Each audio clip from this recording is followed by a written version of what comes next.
सातवा दिवस 24 तारीख। गोपाल कृष्ण भगवान की जय। आज दिनांक 24 सप्टेंबर 2020 अधिक मासातील या भागवत कथेचा 7वा दिवस आहे।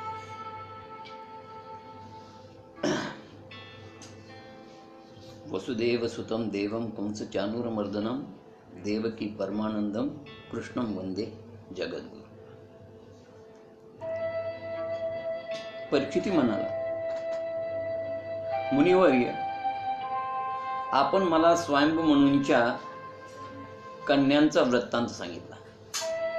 आता मला स्वयंभू मनुंच्या पुत्रांचा वृत्तांत सांगावा। आणि अशा रीतीने शुकाचार्य सांगू लागले। शुकाचार्य म्हणाले, परीक्षिता, स्वयंभू मुलींचा वृत्तांत तुला मी सांगितला, आता मी पुत्रांचा वृत्तांत सांगतो। स्वयंभू मनुला 2 मुलं होती, एक उत्तानपाद राजा आणि दुसरा प्रियव्रत। या उत्तानपाद राजाला 2 राण्या होत्या, एक सुरुची आणि दुसरी सुनीती। या सुरुचीचा पुत्र होता उत्तम आणि सुनीतीचा मुलगा होता ध्रुव। सुरुची म्हणजे उत्तम रुची, विषयाची आवड, वासना, विषय भोगण्याची आवड म्हणजे सुरुची, विलासी जीवन। आणि म्हणून ही सुरुची म्हणजे उत्तम रुची म्हणजे क्षणिक सुख देणारी। क्षणिक सुख म्हणजे विषय आनंद, आणि हे खरं सुख नाही। या सुरुचीच्या मुलाचं नाव उत्तम होतं, पण तो नावाप्रमाणे उत्तम नव्हताच। दुसरी पत्नी सुनीती।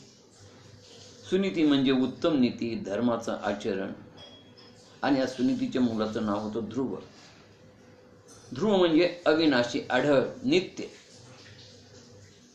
आता या सुरुची आणि उत्तम याचा कथेमध्ये असं वर्णन आहे की अंत अखेरीस वाईट झालाय, दुःखदायक झालाय। परंतु कथेच्या शेवटी असं वर्णन येतं की सुनीतीचा आणि ध्रुवाचा अंत अखेरीस सुखदायक आणि चांगला झाला।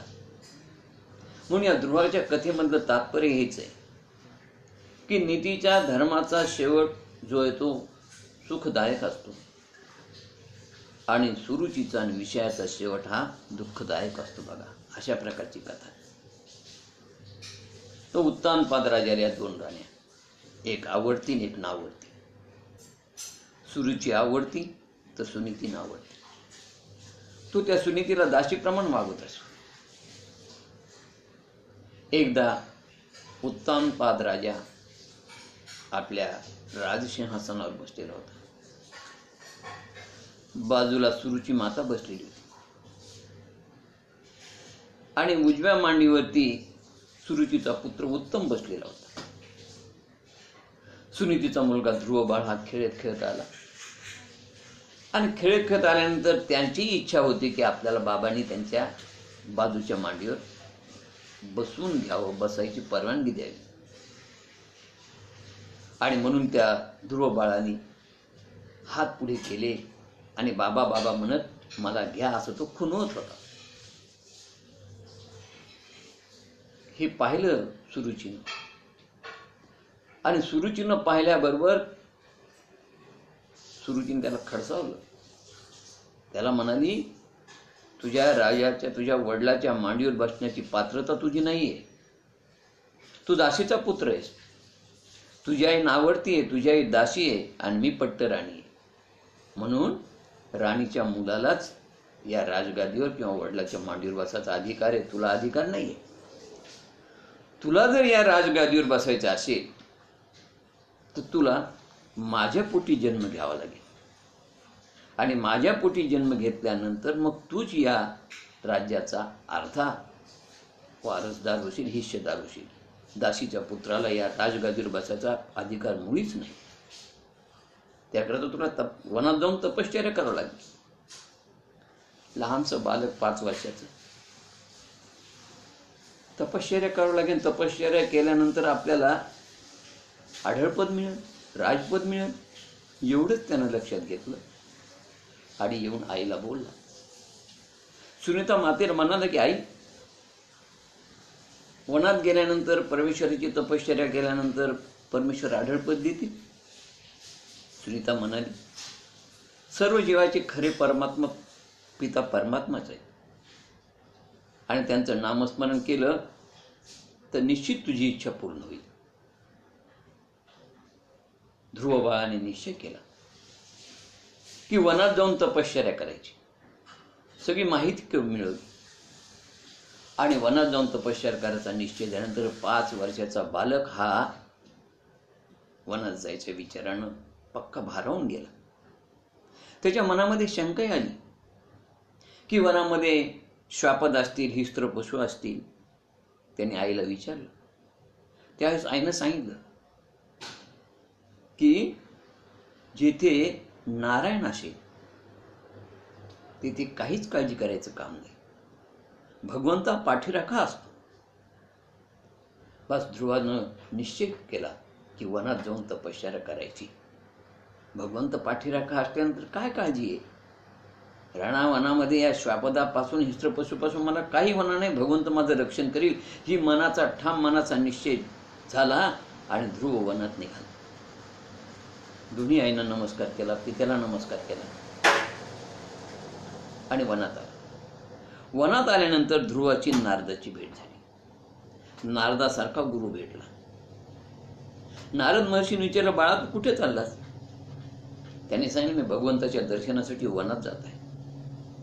नारदाने तिची परीक्षा घेतली. नारद महर्षीने, अरे तुझं वय तर खेळण्या बागडण्याचं, जप करण्याचं नाहीये. ईश्वरासाठी किती प्रयत्न करावा लागतो, किती कठीण काम आहे. अनेक ऋषी मुनींनी आजपर्यंत हजारो वर्ष तपश्चर्या केली पण त्यांना अजून भगवंत प्राप्त झालेलं नाही. हे अवघड काम आहे बाळा.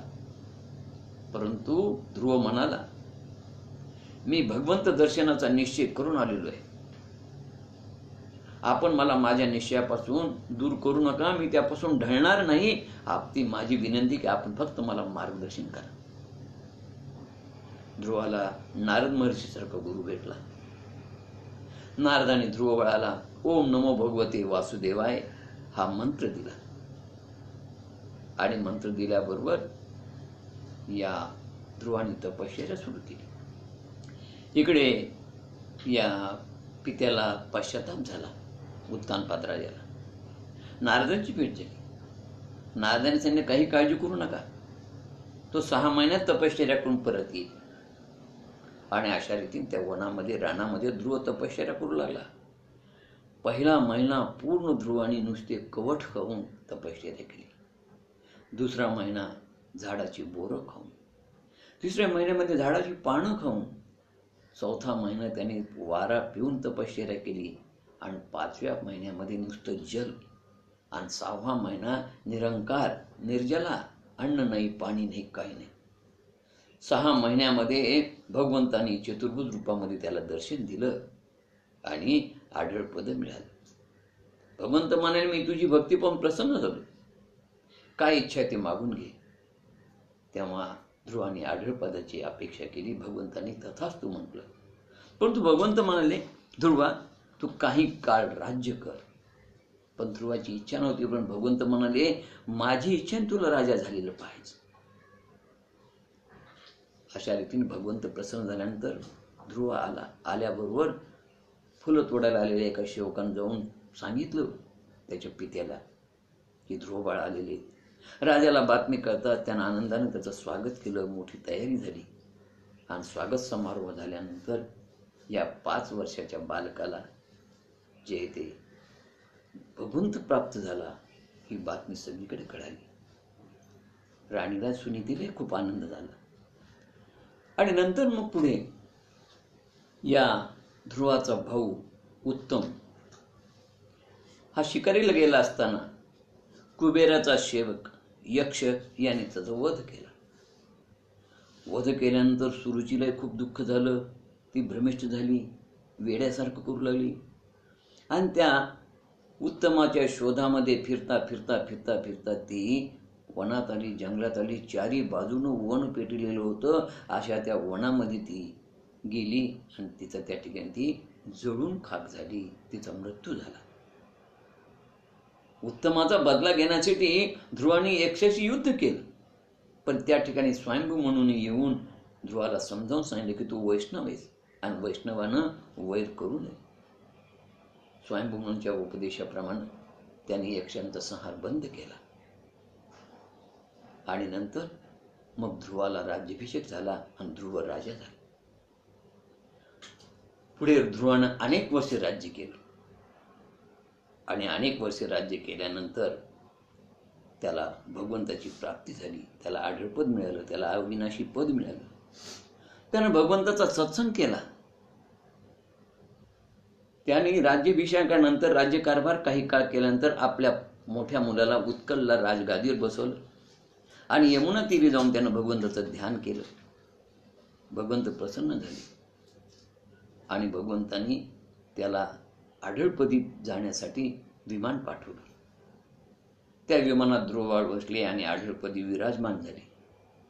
ध्रुवाने पाहिलं तर दुसऱ्या समोरच्या विमानामध्ये, स्वतंत्र विमानामध्ये ध्रुवाची आई सुनीती ही देखील बसून वैकुंठाला जात होती.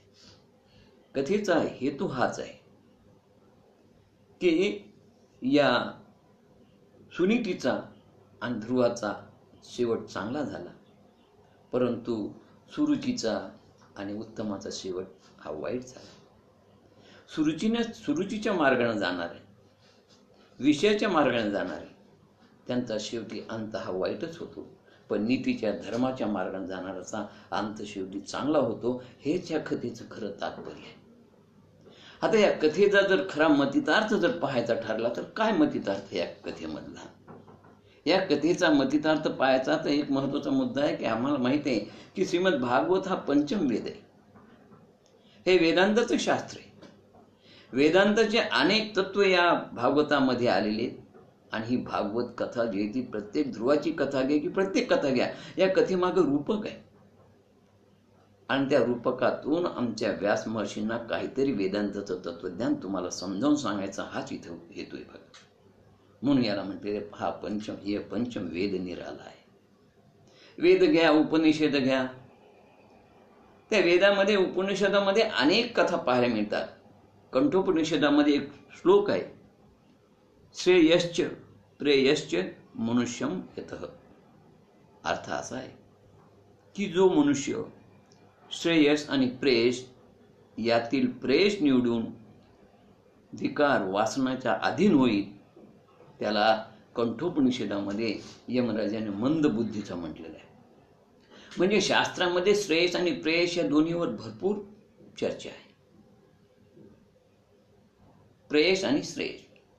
श्रेयस म्हणजे कल्याण आणि प्रेयस म्हणजे आवड. जिथं आवड असेल तिथं कल्याण आहे असं नाहीच. विषयाची आवड असेल तर त्यातून शेवटी अंत काय होतो, शेवट कसा होतो हे आम्ही कथेत पाहिलंच. हे प्रेयस होतं. आणि श्रेयस म्हणजे कल्याण, ज्याच्यामध्ये कल्याणाची भावना आहे.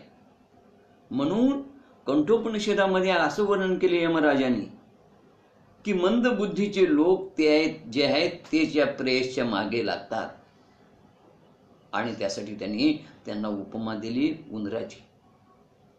पिंजऱ्यातील खाऊसाठी, एवढ्याशा खाऊच्या तुकड्यासाठी उंदीर पकडला जावा, तसे मूर्ख माणसं वासनेच्या जाळ्यात अडकल्या जातात आणि शास्त्रामध्ये ते प्रेयसच्या नादी लागतात. प्रेयस म्हणजे वासनेचं जाळ. म्हणून श्रेयस म्हणजे कल्याणाचं, प्रेयस म्हणजे आवडीचं. आपल्याला जे आवडतं ते प्रेयस, त्यात कल्याण असेल असं नाहीच आहे.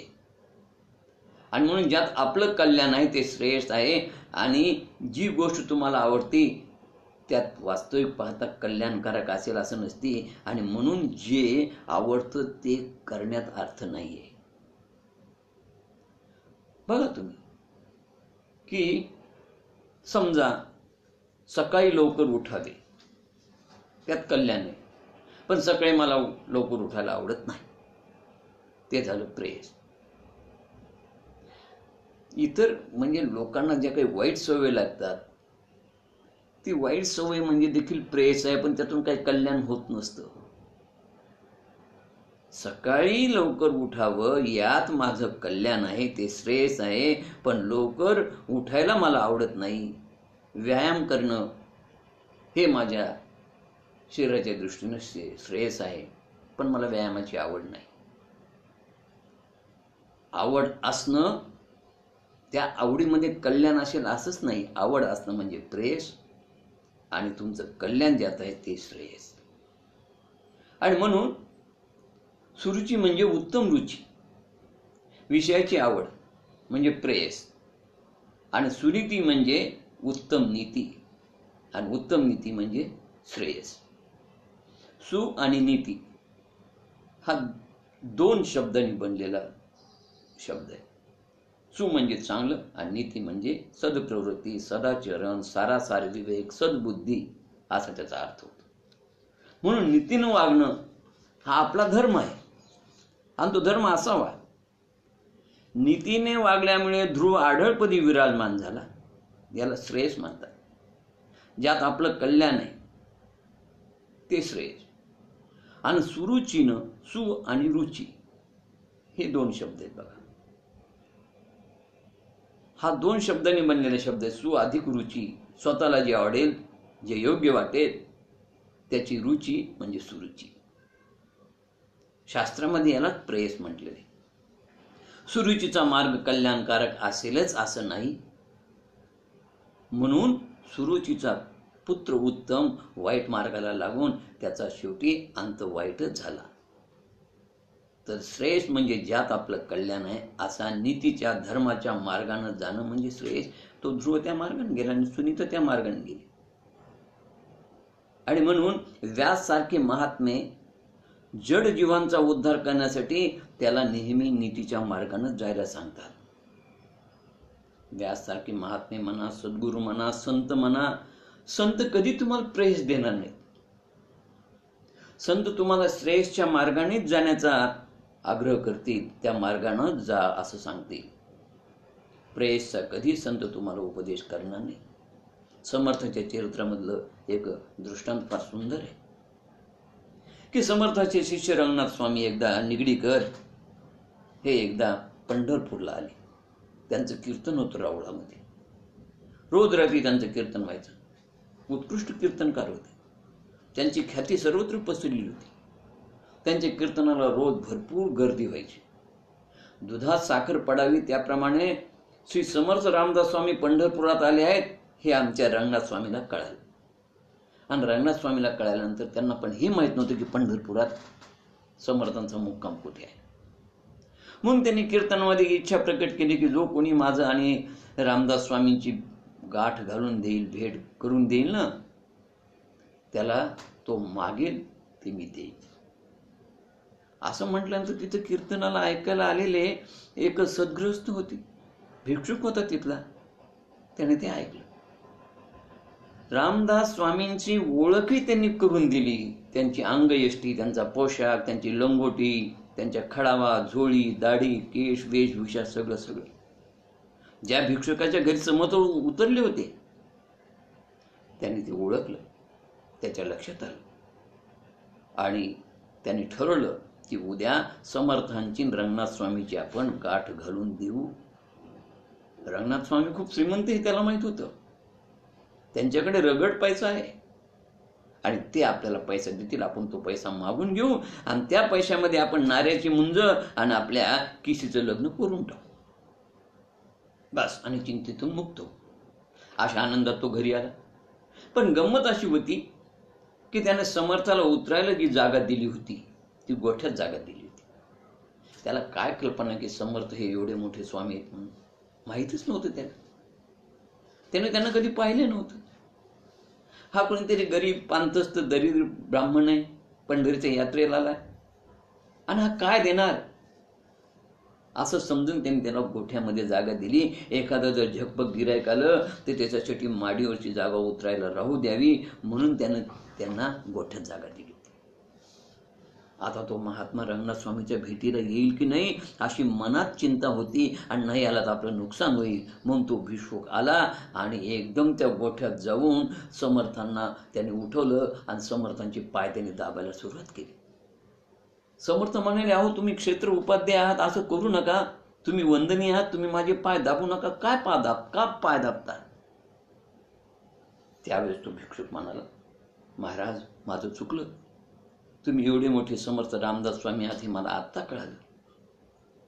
आज तुमच्या शिष्यांचं कीर्तन होतं रंगनाथ स्वामींचं, आणि त्यांनी सांगितलं की जो कोणी माझी समर्थांची भेट घालून देईल त्याला मी भरपूर पैसा देईल, आणि माझी इच्छा आहे की त्या पैशातून माझ्या मुलाची मुंज आणि माझ्या मुलीचं लग्न व्हावं.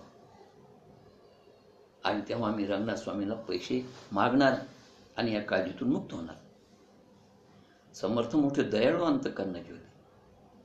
त्यांनी पाहिलं की आपण ज्या ब्राह्मणाच्या घरी उतरलो त्याचं कल्याण व्हावं, आणि त्यामुळं त्यांनी ब्राह्मणाला सांगितलं, ठीक आहे मी येईन. परंतु समर्थांनी ठरवलं होतं की ब्राह्मणाला प्रेयस न देता श्रेयस द्यायचं. ज्यात त्याच्या जीवनाचं कल्याण आहे असं त्याला ब्रह्मज्ञान द्यायचं, असं त्याला आमच्या दोघांमधला आनंद द्यायचा, असा त्याला आत्मानंद द्यायचा. पैशानं काही कल्याण होणार नाही, पण आत्मानंदानं कल्याण होणार होतं. पैसा हा प्रेयस होता, तर आत्मानंद हे श्रेयस होता. समर्थ म्हणाले, ठीक आहे मी भेटीला येईल, पण आमच्या दोघांमध्ये भेट झाल्यानंतर तू त्यांना म्हणायचं की आमच्या दोघांच्या भेटीमधला निम्मा आनंद मला द्या. हे ऐकून तो ब्राह्मण थक्कच झाला. तो मनात म्हणाला, या आनंदामधला काय एक चतुर्थांश आनंद काय जावायला हुंडा म्हणून देऊ काय करावं म्हणलं. जाऊ द्या म्हटला, ठीक आहे आपल्या या अडचणी परमार्थी लोकांना काय करणार आहेत, संन्यासी लोकांना काय करणार, गृहस्थाश्रमातल्या काय अडचणी असतात, ठीक आहे उद्याचं उद्या पाहू, असं म्हणून तो भटजी बुवा समर्थांना घेऊन आला. आल्याबरोबर त्या ठिकाणी कीर्तन संपलं. कीर्तन संपल्यानंतर स्वामींची समर्थांची भेट झाली, आणि त्यावेळेस स्वामींनी विचारलं, बुवा काय हवं ते मागा. भटजी बुवा म्हणाले, मला काही नको, तुमच्या दोघांच्या भेटीतला आनंद द्या, त्यातला निम्मा आनंद द्या. त्यावेळेस स्वामी म्हणाले, अहो आनंद घेऊन काय करता, पैसा घ्या ना, तुम्ही वाटेल तेवढा मुबलक पैसा द्यायला मी तयार आहे याच्या भारंभार, पण आनंद मागू नका, तुम्ही कशाला आनंद मागता. तेव्हा त्याच्या लक्षात आलं की या आनंदाच्या हजारो पट ज्या अर्थी स्वामी पैसा द्यायला तयार आहेत, त्याचा अर्थ या पैशापेक्षा आनंद श्रेष्ठ आहे. आणि त्यांनी आनंदाचाच आग्रह केला.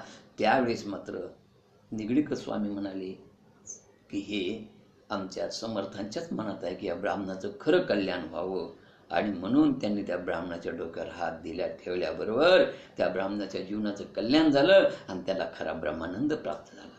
सांगायचं तात्पर्य असे की संत असो गुरु असो कोण हे तुम्हाला प्रेस देत नाही. प्रेस म्हणजे पैसा आणि श्रेयस म्हणजे ब्रह्मानंद, शाश्वत आनंद दिला त्याला, ब्रह्मानंद दिला.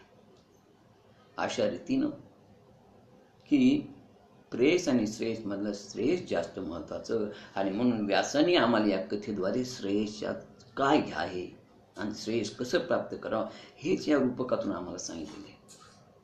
बघा इथे उत्तानपाद राजा म्हणजे जीव आहे.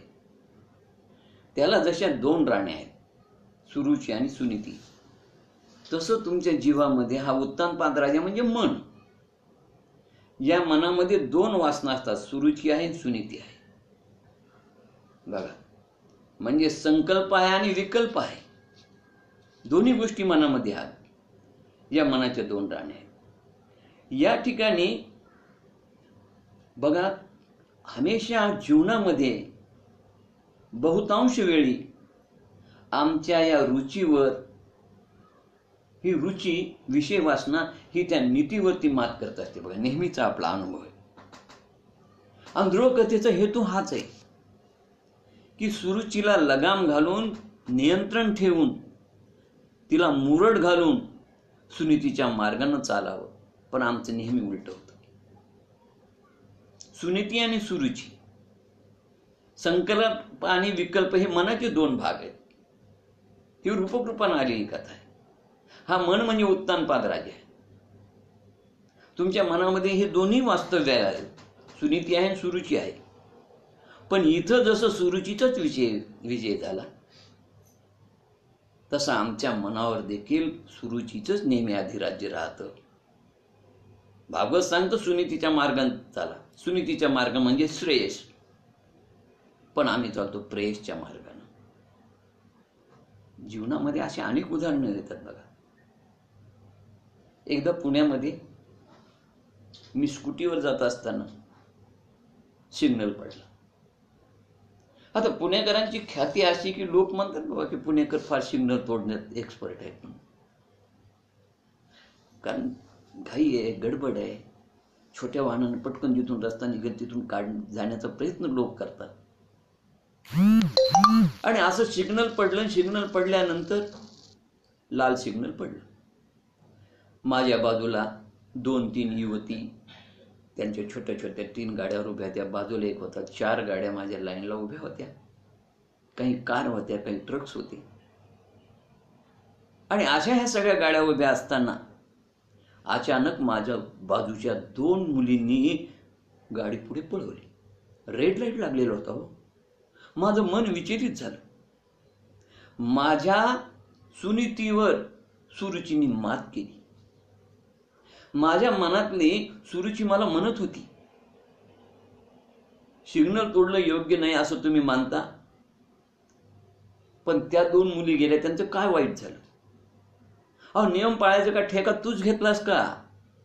अशी माझ्या मनातली सुरुची मला सारखं म्हणत होती. पण माझ्या मनातली सुनीती मात्र सांगत होती की हे नियमबाह्य वागणं हे योग्य नाहीये. असं पाहता पाहता माझ्या बाजूचा एक तरुण फर्र गाडीवर निघून गेला. आता मात्र या ठिकाणी माझ्या मनातल्या सुरुचीचा विजय झाला आणि सुरुचीनं सुनीतीवर मात केली आणि मीही लगेच किक मारली आणि पुढे निघालो. आता योग असा होता, मी निघताना येलो लाईट पडला होता. म्हणजे एखादा क्षण जर थांबलो असतो मी तर जमलं असतं ना. पण नशीब बघा, ते 3 निघून गेले. त्यावेळेस पोलिसाचं लक्ष नव्हतं आणि येलो लाईट पडला असताना मी पुढे आलो असताना पोलिसांनी मला पकडलं. पोलिसांनी मला पकडल्यानंतर मी त्याला सारखं म्हणत होतो, अहो येलो था. पण तो ऐकायला तयार नाही. ज्यावेळेस पोलीस ऐकत नाही त्यावेळेस मी 100ची नोट खिशातून काढली आणि त्याला येलो म्हटलं. येलो म्हटल्यानंतर त्यानं त्या नोटीकडे पाहिलं आणि ती नोट घेऊन खिशात घातली आणि मला सोडली. मला एकदम लक्षात आलं की अरे, सुरुचीच्या मार्गाने गेल्यामुळं, रुचीचं ऐकल्यामुळं माझी अवस्था सुरुचीसारखी आणि त्या उत्तम सारखीच झाली. मला 100 रुपयाचा दंड लागला. म्हणून माझी नीती मला सांगत होती की बाळा, सुरुचीला मुरड घाल, सुरुचीवर नियंत्रण ठेव आणि सुरुचीला मुरड घालून सुरुचीवर नियंत्रण ठेवून नीतीच्या मार्गाने चालावं. पण असं अनेकदा होतं आयुष्यामध्ये. उन्हाळ्याचे दिवस होते. दुपारी आंब्याचा रस झाला होता, छानपैकी भजी केली होती. आता तळलेले पदार्थ खाल्ले की मला हमखास ऍसिडिटीचा त्रास होतो. जेवताना माझ्या मनामध्ये माझी सुनीती मला स्मरण करून देत होती की अरे, तुला ऍसिडिटीचा त्रास आहे. पण दुसरं मन, माझी सुरुची म्हणत होती, अरे भजी आवडतात ना, खा बिंदास्त, डॉक्टरकडे जाऊन गोळ्या घेता येते. येथे देखील सुरुचीनंच बाजी मारली आणि मी भजे खाल्ले. पुढे 2-3 दिवस त्रास झाला. तेव्हा माझी सुनीती मला हेच सांगत होती की अरे, येथे सुनीतीचे विचार जर मार्गाने तू गेला असता तर तू जिंकला असता, ध्रुवासारखा तू आनंदी राहिला असता. पण आज 3 दिवस जरी तू दुःखाने विव्हळत आहेस. लक्षात घ्या, भजी आवडतात म्हणजे खाणं हे प्रकृतीसाठी चांगलं नाहीये, ते प्रेयस नाहीये. अशा वेळेस भजी न खाणं हे श्रेयस आहे. जे कल्याणाचं आहे त्याप्रमाणे आम्ही वागायला पाहिजे. आणि म्हणून ध्रुवाच्या चरित्रातून आम्हाला हेच शिकायचं शेवटी की तुमचा आमचा जर शेवटचा दिवस गोड व्हावा असं वाटत असेल तर माणसाने श्रेयसचीच निवड करावी. नीतीनं, धर्मानं, नियमानं वागावं, त्याप्रमाणे आचरण करावं आणि त्यात आपलं कल्याण आहे. हाच या ध्रुवाच्या कथेचा खरा अर्थ आहे. श्रीमद भागवत वेदांताचं सार आहे. ज्ञान भक्ती वैराग्याचा त्रिवेणी संगम आहे. म्हणून या कथेमध्ये ज्ञान आणि भक्तीचा उत्तम मिलाप आहे. बघा, ध्रुवाप्रमाणे माझी भक्ती वाढावी, माझा भक्तिभाव वाढावा, ही उर्मी, ही इच्छा मनात निर्माण व्हावी. कथा ऐकून माझे ध्रुवासारखं व्हावं, हे मनातून वाढावं. म्हणून ही भक्ती वाढवणारी कथा आहे आणि भक्तीबरोबर ज्ञान पण ही देणारी आहे. ज्ञान म्हणजे माझं कल्याण कशात आहे. सुरुचीच्या मार्गाने गेलो तर माझं कल्याण नाही, सुरुचीच्या मार्गाने गेलो तर शेवट वाईट होईल. आणि त्याकरता माझं कल्याण आहे सुनीतीच्या मार्गाने जाण्यामध्ये. प्रेयसमध्ये गेलो, प्रेयसच्या मार्गाने तर माझं जीवनाचं शेवटी वाटोळ होईल. आणि श्रेयसच्या मार्गाने गेलो तर माझ्या जीवनाचं कल्याण होईल. आणि म्हणून शेवट गोड व्हावा याकरता श्रेयसच्याच मार्गाने जावं, हे ज्ञान देणारी ही कथा आहे. हा 5वा वेद आहे. उपनिषदामध्ये श्रेयस आणि प्रेयस आणि वेदांतामध्ये याच्यावर भरपूर चर्चा आहे. म्हणून ध्रुवाची कथा याच तत्वावर आहे. हे एक रूपक कथा आहे. मी मगाशी सांगितलं की कंठोपनिषदामध्ये यमराजा आणि नचिकेताचा संवाद आहे. त्याच्यामध्ये त्यांनी श्रेयस आणि प्रेयस म्हणजे काय चांगल्या रीतीने समजावून सांगितलेले. कल्याणकारक व आवडणारे. कल्याणकारक म्हणजे जीवनाचं कल्याण करणारे श्रेयस, तर नुसतं आवडणार प्रेयस. म्हणून प्रेयसच्या मागे जाणारे हे सगळे मंद बुद्धीचे आहेत. त्याला उंदराची उपमा पण दिली आहे यमराजाने, की छोटा तुकडा विषयाचा मिळवण्यासाठी आम्ही त्या विषयाच्या जाळ्यामध्ये अडकल्या जातो. हे प्रलोभन आहे. विषय नसावाच. माऊलीनं तर ज्ञानेश्वरीमध्ये फार सुंदर ओवी दिलेली. विषय विषयाचा पडी पाडू, गोड परमार्थ लागे कडू, आणि कडू विषय जीवासू गोड झाला. अहो, या विषयापुढे गोड परमार्थ देखील कडू लागतो. हो, हा गोड परमार्थ म्हणजे श्रेयस आणि कडू विषय म्हणजे प्रेयस. म्हणून आपण कुठलं निवड करावी हे आपण लक्षात ठेवायला पाहिजे. बघा, आणि रूपक रूपाने आलेली कथा आहे की हा उत्तानपाद राजा म्हणजे तुमचं मन. या मनाच्या, या उत्तानपाद राजाला जशी सुरुची आणि सुनीती 2 राहण्या आहेत, तसे तुमच्या मनाचे 2 भाग आहेत, संकल्प आणि विकल्प. संकल्प म्हणजे चांगला भाव, नीती, धर्म, आणि विकल्प म्हणजे विषय. मनात जर विषय निर्माण झाला, बघा, मन विषयात आणि बंधनात अडकलं ती संपलं, ते बंधनातच पडलं. पण मन हे जर नीतीच्या धर्माच्या मार्गे गेलं तर त्याला मोक्ष प्राप्त होतो. म्हणून जे म्हटलेलं आहे की मन एवं मनुष्यानं कारणं बंध मोक्ष, की मन हेच मनुष्याला बंधनात टाकणार आहे आणि मन हेच मनुष्याला मोक्ष मार्गाला लावणार आहे. हे मन जर श्रेयसच्या मार्गावर गेलं तर तुम्ही मुक्तीच्या मार्गाला गेलात, आणि हे मन जर तुमचं प्रेयसच्या मार्गाला लागलं तर तुम्ही विषयामध्ये अडकणार आणि तुमचं वाटोळ होणार. हा जो जगत पसार आहे, जगताचं जे झगमगाट आहे, हा सगळा मायाजाळ.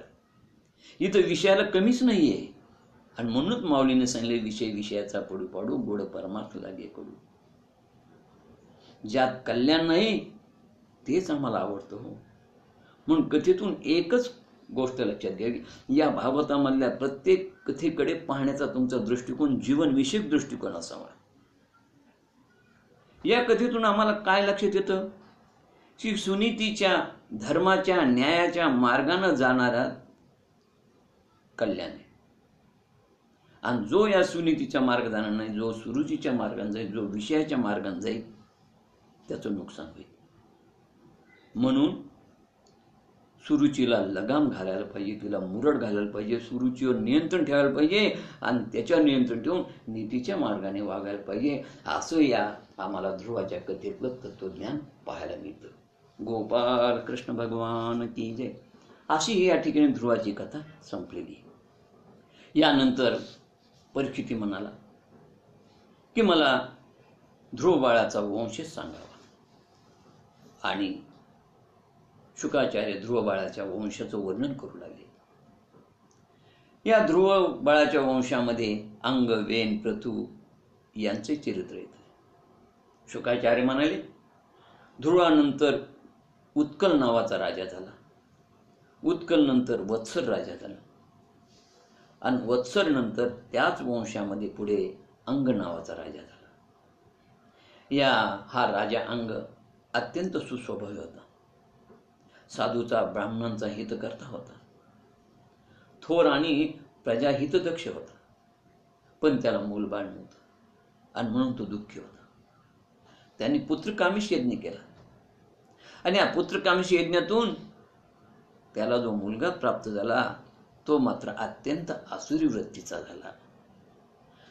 कारण त्याचं पत्नी जी होती ती आसुर कुळातली होती आणि म्हणून तो आईच्या वळणावर गेला, आसुर वृत्तीचा निर्माण झाला. वेन अत्यंत क्रूर आणि निर्दयी होता, कुपुत्र होता. म्हणतात ना, लहान मुलाचे पाय पाळण्यात दिसतात, बाळाचे पाय पाळण्यात दिसतात. लहान मुलांना खेळायला नेऊन तिथं दगडानं ठेचून मारत होता, नदी तलावावर लहान मुलांना नेऊन त्यांना बुडून मारत होता. तो बरोबरच्या मुलांचा कर्दन काळच होता बघा. असा बालपणापासून दुष्ट दुर्गुणी असणारा वेन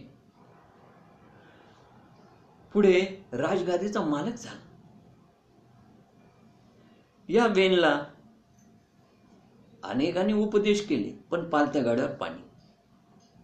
तो कोणाचा ऐकायला तयार नसायचा, तो कोणाचं मानायला तयार नव्हता. ऋषी मुनीला तो अगदी मूर्खात काढत होता. तो त्या ऋषी मुनीला म्हणायचा, मीच ब्रह्मा आहे, मीच परब्रह्म आहे, मीच परमात्मा आहे, मीच विष्णू आहे, मीच महेश आहे. राज्य हे ईश्वरी दत्त आहे आणि भगवंतानं तुमच्यावरती राज्य गाजवण्यासाठी मला या भूतलावर जन्माला घातलेले. मीच तुमचा पालन करताय, मीच तुमचं रक्षण करताय, मीच तुमचा संहार करणार आहे. आणि म्हणून मला देव माना, माझी पूजा करा, यज्ञात मला स्वाहाकार करा. मीच या जगाचा पोशिंदा आहे. राजा हाच प्रजेचा देव असतो आणि राज्य ही माझी ईश्वरी सत्ता आहे. तुमच्या सत्ता गाजवण्यासाठी तर मी या भूमी इथे आलेलो आहे आणि म्हणून मी सांगेल की तुम्ही ऐका. तुम्ही मला सल्ला देण्याची गरज नाही. आणि अशा रीतीनं त्याची आई सुनीता, अनेक ऋषीमुनींची इच्छा होती की बालपणापासूनच हा जो असा दुष्ट वृत्तीचा असेल तर हा राज्य कारभार काय करेल आणि याच्या राज्यात प्रजा सुखी आणि समाधानी राहणार नाही. सगळ्या थरातून त्याला विरोध होता. पण त्याची आई सुनीता, तिनं त्या विरोधाला जुमानलं नाही. तिनं सांगितलं, ही परंपरागत गादी आहे, या गादीचा मालक वेनच राहील. आणि आईच्या पुढाकारानं त्या वेनला राजगादीवर बसवण्यात आलं आणि त्यांनी ऋषीचे कोणताच विचार मनात घेतले नाही. त्यांनी सांगितलं की मी माझे विचार तुमच्यावर लादेल, ते तुम्हाला बंधनकारक राहतील, मी तुमचं काही ऐकून घेणार नाही. का बघा. आणि अशा रीतीनं तो राजा झाला. राजा झाल्यावर तो उन्मत्तपणाने वागू लागला, प्रजेंना ऋषीमुनींना त्रास देऊ लागला, सज्जनांना त्रास होऊ लागला. टॅक्स वाढले, चोऱ्या वाढल्या, अराजकता वाढली, महागाई वाढली, बेकारी वाढली, गुन्हेगारी वाढली. प्रजेला कोणी वाली राहिला नाही. आणि शेवटी मग या सगळ्या ऋषी मुनींनी तळागाळातल्या सगळ्या लोकांना एकत्र केलं आणि सगळ्या तळागाळातल्या लोकांना एकत्र करून त्यांनी शेवटी त्याला शाप देऊन ठार केलं म्हणा किंवा भस्म केलं म्हणा. अशा रीतीने त्याला नष्ट केलं, त्याला ठार केलं. आणि ठार केल्यानंतर मग त्याच्या अंगापासून, दंडापासून त्याचं मर्दन करून त्यापासून आर्ची आणि पृथू यांची निर्मिती झाली आणि पुढे पृथू राजा झाला. असा हा असणारा वेन अत्यंत दुष्ट दुर्गुणी होता. मी जो येतो राजा असून यज्ञामध्ये ओम वेनाय नमः अशा नावानंच आयुर्भाग द्या आणि श्री वेनाय नमः या नामाचा जप करा असं सांगणारा हा, मन मानेल तसं वागणारा. पण ऋषींनी आणि मुनींनी शाप देऊन त्याला भस्म केलं. अशा प्रकारे या अजब वेनची कथा या ठिकाणी इथे संपते. यानंतर बाकीचा कथा भाग आपण उद्या पाहू. झालेली कथा श्री गुरुचरणी समर्पित करून कथेला पूर्णविराम. हरे नमः, हरे नमः, हरे नमः. गोपाल कृष्ण भगवान की जय.